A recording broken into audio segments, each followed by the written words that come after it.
Anybody with a Hyundai whose steering wheel clicks back and forth, it's a little piece that disintegrates inside of the steering wheel. Check this out. Right in there. I prefer to work with the lift up, make my job a little easier.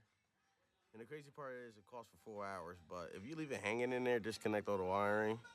It took me 30 minutes to get it disconnected and get to this part. I'm sure another 30 minutes to put it back together, and I get paid for 4 hours. So if it's not inner or outer tie rods, like I said, you get that click, clack, 10-cent part.